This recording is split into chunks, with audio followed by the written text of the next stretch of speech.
and gentlemen. Welcome to the 7-Figure Fashion Business Podcast, where we talk about the fashion industry and how to get your fashion business to 7 figures.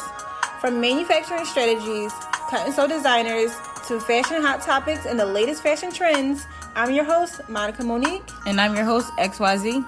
And let's jump into today's episode. Hello. Good morning. Good morning, good afternoon. Whenever you listening. Right. Whatever you are listening, watching, whatever you are doing. What day is it? What time is it? It's our day. It's our day? It's our day. Back to our day. Yeah. Everybody was asking me, like, wait, don't you got the podcast today? Oh, really? Like for the past couple months? Yes. Yeah. Well. But you can't tell people that you don't, because then they ask for stuff. Yeah, so you've been telling them that you do? No, I have been telling them, like, oh, I've been explaining it, but next time I won't. Yeah. Yeah. I mean, it's been a busy past couple months, but that'll be for another episode. We wanted to kind of talk about, well, let's address Joann's first, because we're big into fabric and fabric stores and crafts and finding resources, and I feel like Joann's is a big resource around the country, not necessarily in Philly or New York, because we have big fabric stores that are better than Joann's, but for places that don't have fabric stores, Joann's is a big deal, and they're filing for bankruptcy. Dang, places don't have fabric stores. I can't imagine being in a city with no fabric store. Yeah. I think the bankruptcy, I don't know. What you think? Girl. Because I was about to say they're closing, but I know they're not closing. So that's why I was like, well, what you think? Well, when businesses file for bankruptcy, it's really to get them out of debt. So they must be spending more than they're making. Okay. So I can see that for Joann. Yeah, so maybe they're probably spending more on their employees and their staff and their inventory than what they're actually bringing in sales. So they'll file for bankruptcy to get them out of debt or to relieve them of some debt. But in reality, are they going to close some stores? Possibly, but are they closing as a business altogether? No. Yeah, I don't think so. I think especially because sewing is starting to become more popular, and I think that they can have a comeback and make money if they brand different, put different things in their stores instead of because I think they turned into like an arts and crafts store. But if they contribute more to the sewing community and the fashion community, and they rebrand, I think they can be saved. Yeah, I also think they need to remodel their stores. Like the way their stores are set up, they need to refresh the way their stores are set up. Like I get it, like you want to have all the cottons on one wall and this velvet on another one. But the way everything is packed in, the prices, the barcodes, it just looks very thrown together. I think they need a more luxury layout. I'm trying to think of a good example of a store that is laid out well. I can't even think of a store that is laid out well. All the stores look thrown together. But I feel like for Joann's to be a craft store, I feel like they should have like displays, like, like craft walls, or even like, how when you go to a party, they'll have a backdrop of a flower wall or something like that. Because Joann's is a craft store where you probably get those flowers, I feel like they should have backdrop type things in their store, like little areas that make it look more of how you can use these products in a certain way. Certain stations like that. And I think it just maybe an elevated staff team, because I think the way that a business looks when you walk in or when you're trying to shop means a lot. Right. How long has it been since you've been to Joann's? Years. Really? I think it's been years for me too. I went in there for like an emergency. Right. I needed a bobbin or something, and the fabric store was closed. Yeah. It was like a Sunday. Oh, okay. I needed a sewing machine part. I don't know which one it was, but it was an emergency. Yeah. Even like the fabrics was really boring. Mm-hmm. Regular like printed fabrics. Mm-hmm. You might find something rare, like rarely. Yeah. I think that it's really interesting because, well, I went to this store is called, I think it's Hobby Lobby, and I had never been there. Mm-hmm. It was in New What is Jersey. it? It's like a craft store, man. It's like an everything store. It's like house stuff, carpets, rugs, plates, stuff, and then fabric. Like a hobby. Yeah, Lobby. Yeah, like maybe a hobby store. But the way their fabric was set up and spread out, I really liked. It was all like, you know, those big roller, like those stacks where it's like almost like a triangle, but they have the bars going down and the fabrics are just on the rolls on the bars. That's smart. It was like that, but it was spread out. Like there was enough room to really go through each little section and see each fabric. It just looked very well put together. That part of their story. I can't speak to the other parts of their story because that was the only part I was interested in. That's actually where I got that cow print that I used for my bow for the fashion week fashion show fabric. Yeah, that's where I got that fabric at. And maybe they could take some tips from their section because I feel like they don't have fabric roll holders at Joann's. They just have them all on those little rectangular folds. Which is frustrating for me. Yeah. Probably like, yep. I don't see nothing. Yeah, you don't see nothing. So, I mean, I don't know. I hope they come back, though. I do think Joann's is needed. You think so? Yeah. Think about it. Other places don't have a fabric row, like a whole district of fabric stores like we do. Like places that really don't have fabric stores, I think Joann is needed. Fabric stores is only popular in... We have fabric stores, so we don't even realize that it's not a thing. Yeah. But it's popular in like the main cities. Yeah. New York, LA, Miami. Philly is okay. Philly fabric stores is okay. I think because it's so close to New York. Yeah. And then where else is fabric stores? I don't know. You know what I saw? I saw a couple different fabric stores. It was in Atlanta and right outside of Atlanta online. I could see Atlanta. And they looked like fabric warehouses, but very well put together, very neat. I'm definitely gonna go there next time I go to Atlanta. I think one was called Fine Fabrics and another one I don't remember the name, but I guess so Atlanta has a couple.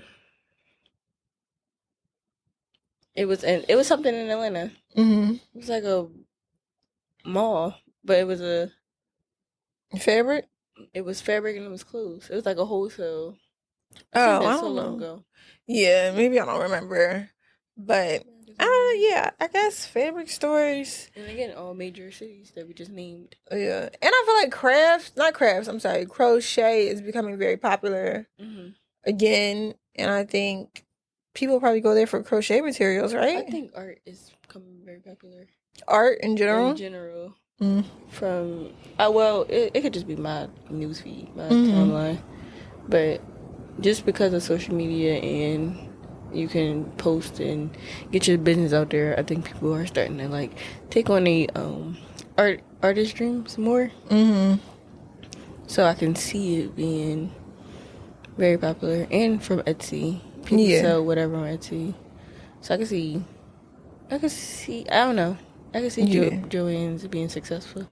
Yeah, they just need a rebrand. Yeah. It's more of a back in the days, how they used to sew back in the days. It's like they need to update. Yeah, they definitely need to update for sure. Have you been in Michael's lately? Yes. I've been in Michael's. But like not necessarily for anything. Right. Like they don't have fabric, do they? But how are Michael's doing? I don't think well. I feel like they look slightly empty. Yeah. I can see that, but I don't know. Probably next. Probably next. Well, Michael's bought AC Moore a while ago, maybe like 2 years ago. They bought the AC Moore branches. So I assumed that they were doing better than AC Moore because AC Moore doesn't exist anymore. But maybe Michael's can buy Joann's and then they could all have all the same things. Yes. Because Michael's has crochet stuff, I believe. When I walked around, I went in there. What did I go in there for? I forget what I went in there for. Yeah. I went in there for beading. I think I went in there for glue. Okay. Like E6000 or like... Okay, yeah, they have that. I got it. But I walked around because I just was like, well, let me see what they got. I was more so excited. Yeah. And I seen a lot of good stuff. Yeah. Their flowers was really pretty. Okay. I seen good things, and I think they could be better too. Yeah. If everybody just... I think they need to change their ambiance. All these stores need to change from this hard white lighting and white floors and white towels, and then like... I don't know. It just looks the layout is very boring to me. I don't know how they can make it more luxury, but I just feel like it needs an ambiance. It needs an aesthetic. It needs to be like a place to go and be seen. Like, so in Dubai, every store, and I thought that this was so crazy, but every store, every restaurant was so aesthetically pleasing. It was like everywhere you went, you could take an Instagram worthy photo. So that's the thing. Like they would have like a car on display or some type of crazy backdrop, or every table would have something interesting built into the table, or a fish tank or something. Like, I feel like craft stores out of all stores have the resources to make these kind of cool display aesthetics. Yeah, I think it should be more like that. Maybe they can do like art competitions. Yeah. And then if you win, your art is displayed. Yeah, I think that would be like, maybe all the stores should be more like art galleries where you can also shop. I like that. Like, hire us to come up with ideas for your store. Yeah. Because I'm like really trying to think, like, how can we save Michael's and Joann's? Because we need it. We definitely need it. I went for a walk yesterday. I took the dog out to like Kelly Drive Art Museum area, and there was a lady out there with her friend. They looked the same age, and they were both doing their own paintings in the park, like sitting on the bench. They had their easel set up, and they were both doing paintings. And I thought that was so nice. Like, I used to do that when I was in LA. I would go to the park with an easel, different paints or whatever, and I would just go paint a different masterpiece every day. And then when I left to go back to Philly, I just left the artwork there. Oh. And I gave it away. I just gave it away to different people. Because I wasn't about to try to fit it in my suitcase or figure out how to pack it and ship it. I was just like, here's a gift for you. Here's a gift for you. But yeah, I think we definitely need more art. So we need to keep Michael's and Joann's around. For sure. Yeah. Art is coming back. Art is coming back. I think people are starting to realize that it's literally an investment. Yeah. So you probably should invest in it. I wanted to bring up this clip. This guy is talking about how to build a community. How to build a community around your clothing brand. Let you listen to this. How can I start this over? To build a community around your clothing brand, here's 3 tips to get started. Tip 1, host forums and workshops. One thing about people is we all naturally curious. Hosting forums and workshops for your customers will give them an opportunity to get to know you on a personal level, and it'll also give them educational value based on your brand experiences that they can apply to their own lives. So get off your devices, get outside, and create one-on-one interaction. Tip 2, what what you want me to do. I'm sorry. Create a motto or a tagline. Your brand needs a hook. This is a straightforward way to communicate your brand's ethos, the spirit and driving force behind your brand. It'll give you customers something easy to remember when you're not in the room. Burger King, have it your way. The gray area between black and white, off-white. Virgil was pretty much saying y'all can't put the spirit of our creativity into a box. At this point, there's no wrong answer in design. You get me yet? Focus, man. Tip 3. Elite Club members, an exclusive group, giving your loyal customers early access to drops, exclusive events for the select few, exclusive pieces for the select few. I got it first. I was there. I'm the only one with it. This right here encourages culture. Martin Margiela did a great job with this with his wardrobe. Smaller collections with more exclusive pieces like shirts and sweatshirts. Hit the link in our bio for a free brand building guide. And as always, let me know how this goes. Okay. So tip number 1 was creating one-on-one or community building workshops, like hosting workshops around your brand that you specialize in to invite your customer or your fellow designers, whatever, into your thought process.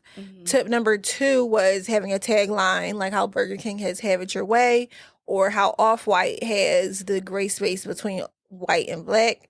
Having a tagline for your brand. And tip number 3 was having exclusive drops for your VIP members, creating a sense of exclusivity for customers that have already poured into your business. So what do you think about 1, 2, and 3?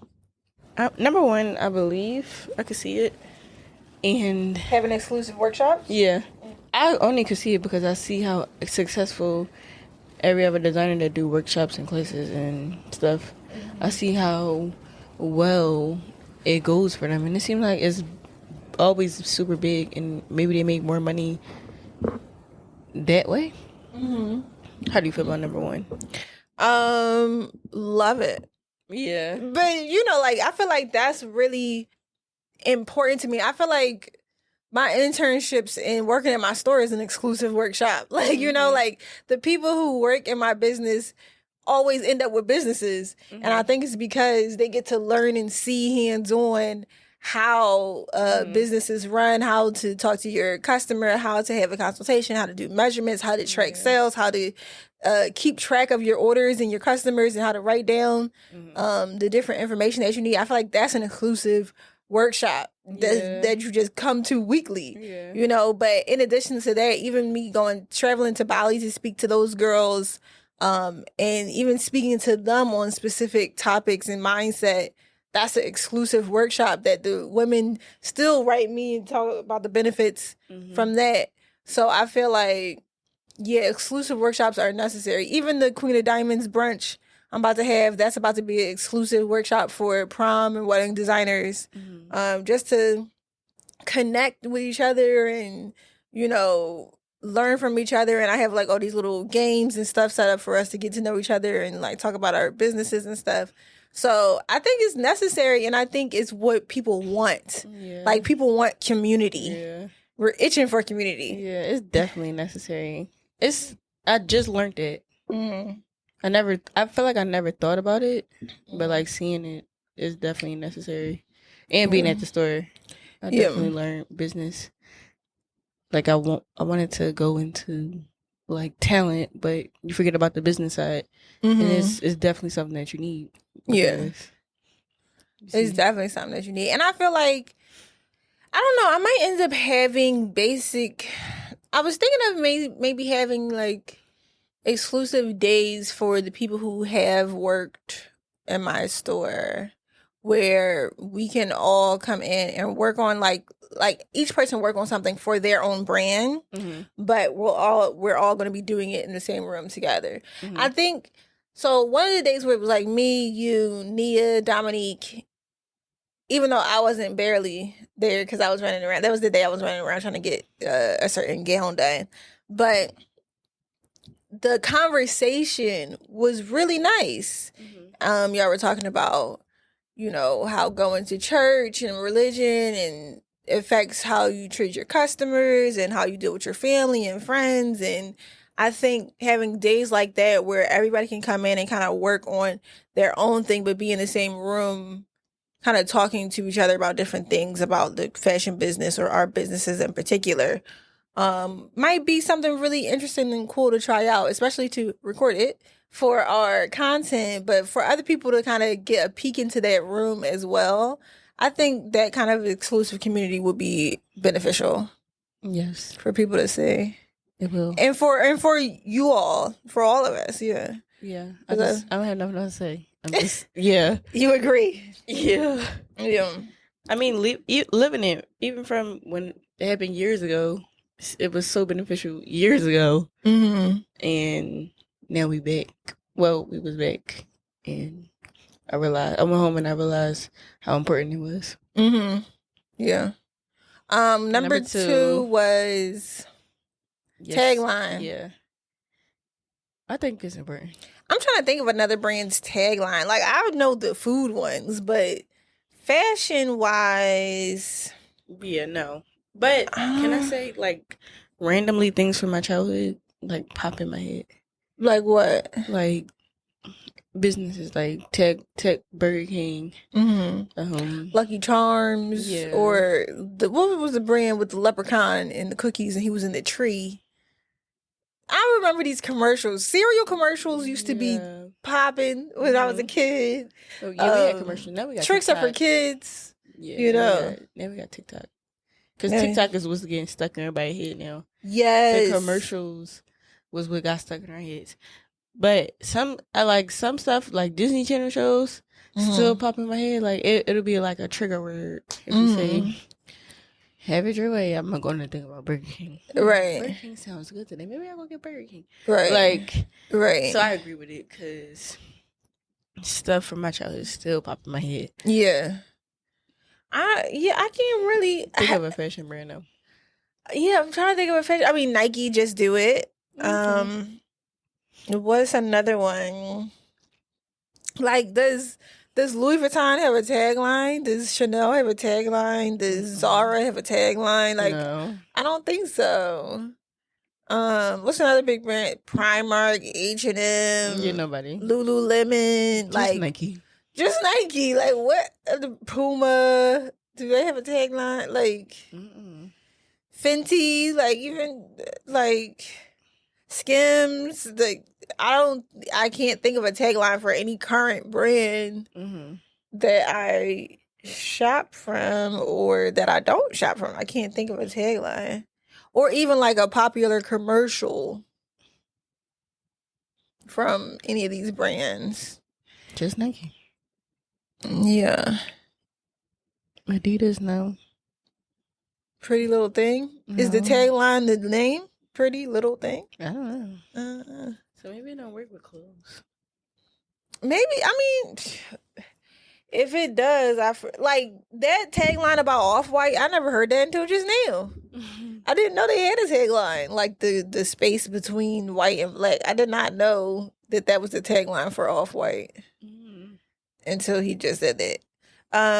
But do I think brands should have a tagline? I think they can. I don't think it's necessary. You could take it or leave it. I've seen some brands where they'll put in their bio, like, you know, I make women feel beautiful. Okay, are you a lash artist? Are you an eyebrow girl? Are you a hair person? Are you a fashion designer? That could be anything. You make women feel beautiful. That's nice.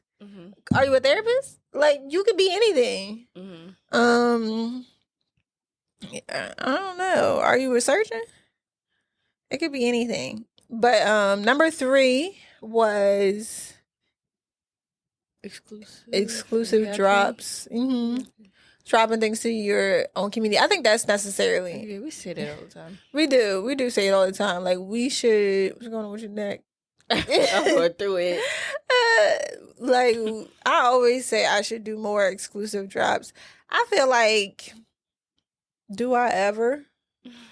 Sometimes in my text list for my website, I'll send like text messages like, oh, you know, this week we have this deal just for our VIP people. Do people ever buy? I would say maybe under 5% actually buy. But I think I also need to spend more on marketing. Like, just I need to spend more on marketing overall. But for sure, I think I'm inching into custom being only an exclusive product for sure. Like, I need to just limit all human beings like from access to me. So same. Yeah, it's about to be. I'm gonna put out a post that says, like, for right now, I'm gonna drop the 2025 prom list exclusively to the girls who got dresses this year. So for the first draft of people who want custom for next year, you can only get access to the list if somebody who got a dress this year refers you. Okay. So that'll be an exclusive drop.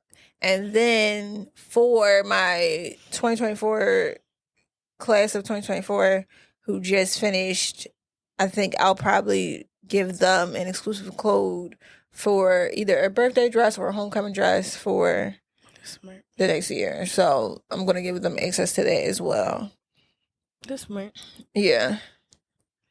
So there's that, but those are just two examples of exclusive drops that I'm going to do for my business.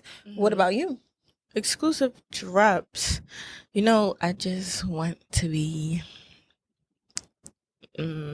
exclusive all the way. Don't want my face on my brand. Don't really want nobody to know anything. So my exclusive, I have to think about it. Yeah. Way more. Yeah. But it's really going to be it's going to be hard to book. Like, you got to catch me at the market or something. At the market. And then, like, I just give you a code, like, oh, this is the website. Or, like, the website in my bio, not, like, my real website. Yeah. I don't know. There's got to be some crazy things. And then when you wear it out in public, people be like, wait, where did you get that from? Or, like, I don't know.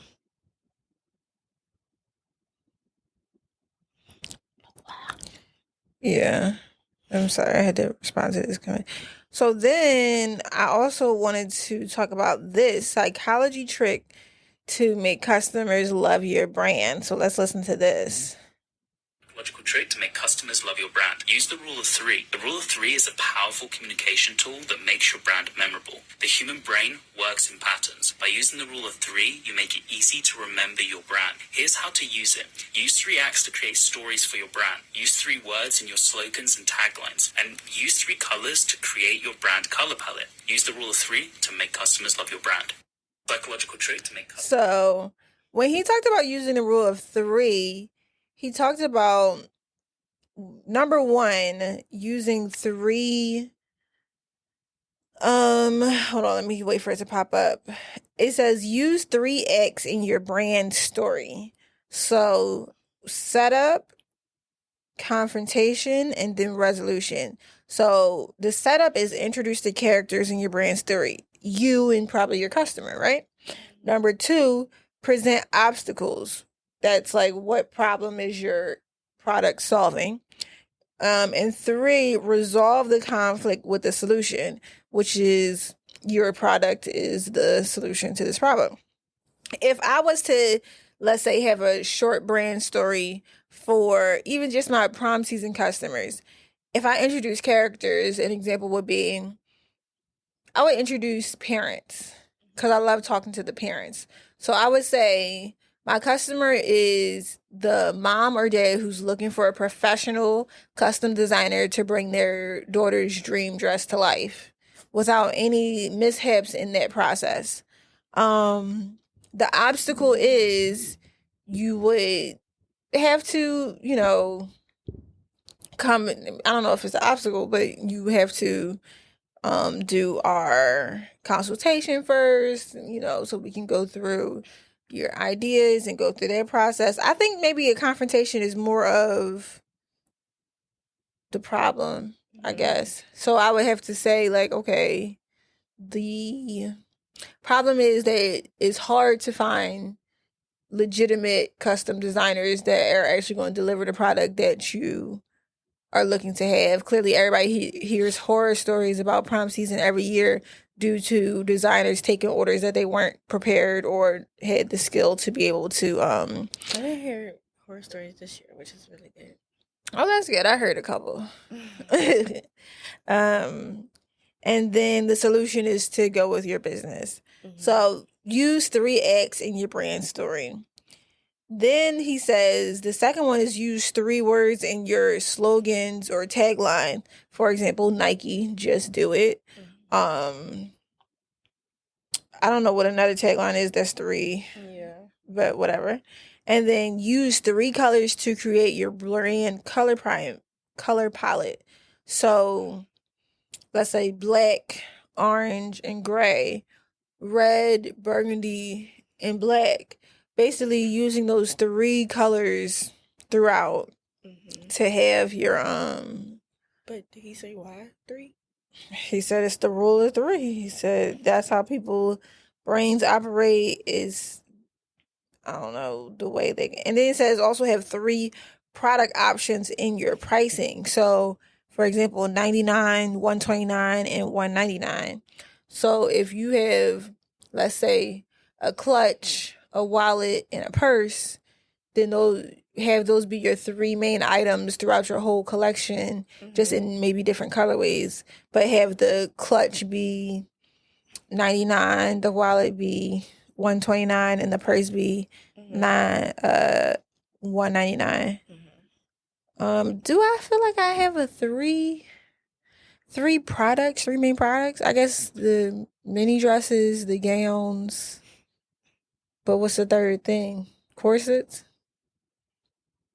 I don't know. Mini dresses, gowns. It's mostly mini dresses and gowns. I was about to say baby showers and weddings, but that's like just still the same products. Maybe I could introduce corsets, like that bumblebee corset. Like I could do more of those, and I think have that as a introduction type product. But yeah, even that thought process, like thinking of a third product to introduce to your collection, so you can have that rule of 3. And then it also says 3 sizes in your text hierarchy. So the way you use text on your page, like a medium font, a smaller font, and a super big font, saying basically like this rule of 3 and all these different ways that you can use it in order to build the appearance that's going to stick into your customer's mind. I can see that one. Yeah. Yeah. Let me look at a page. Who has a page? Zara? Let's look at Zara's page. Do they have 3 font sizes? I see 2 font sizes on this one. So I see mostly 2 font sizes on all of their posts. Like a really big one and a smaller one. I also don't see a lot of promotions, just static photos of like runway type looks or photography type things for Zara's page. Zara's page is kind of boring. I was about to say all the big brands, their pages are actually very boring. Yeah, I'm not Why really. is it? I'm not really feeling the page. Like they don't even do content behind the scenes marketing. Like they really just maybe they realize there's no money in there. They really just post a professional picture.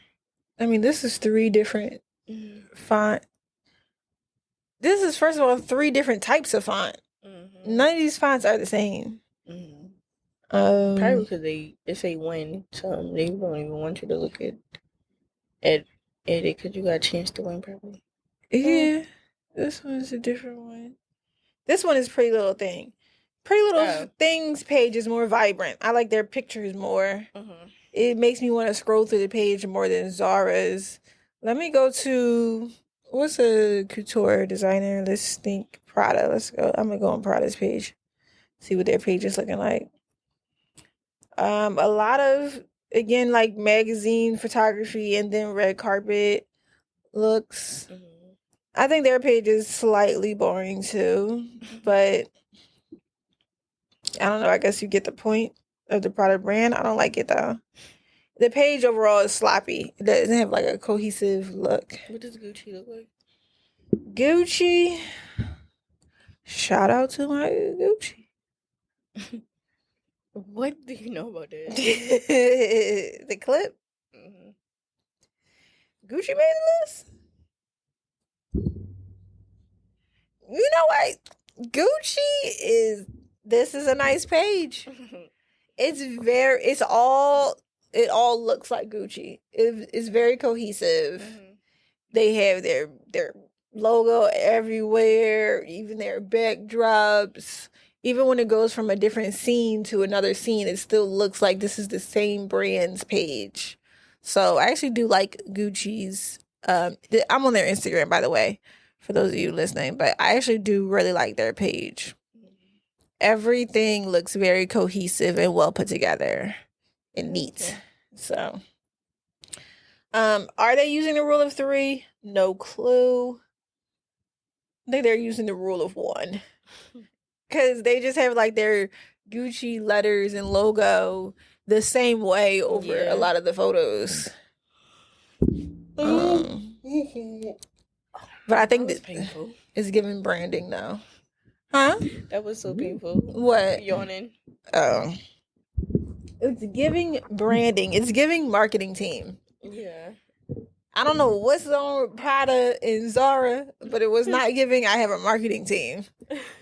It was giving I am doing this myself while laying in bed. So. Maybe they want customers that's laying in bed. Maybe. I mean, how can you use any of these things? Or what out of the things we talked about today do you think you would use in your fashion business? Workshops. I think I'm going to start shopping at Joanns and Michael's and stuff more. Really? Okay. Just because it's a craft store and fashion and dresses is so much more than it's whatever. Like, you can make a dress out of anything. Literally. So being in a store and seeing what they have and not just having my creative sources be a fabric store and the same fabric store that everybody's going to. Right. That we all know about. Just thinking outside the box. Yeah. I'll definitely start going to Hobby Lobby, Michael's. Yeah. Joanns, and was it one more? Oh, AC more, but no, Michael's bought them. Yeah. Walmart probably. But there are a couple Walmarts that have fabric. I just don't know which ones those are, and I've never been. Cause I see it online. Like Walmart, I'll have some. Oh, really? On their website? On it, not even on the website. If I type in Google and I say pink fabric, Walmart will pop up. Okay. And I'll see something. It's like though, but when I go inside of a Walmart now, Yeah. Okay. I think so. Definitely that. What else? I think for me, I definitely want. I think one, I want to introduce a third product into my main product line. I think I've scaled back so much that I've scaled back too far. Like I stopped doing menswear. I stopped offering certain alterations. I stopped doing like a whole bunch of stuff. I'm like, whatever. I'm gonna do gowns only. Leave me alone. If it's not coming, if you're not coming for a gown, you don't want it to be there anywhere.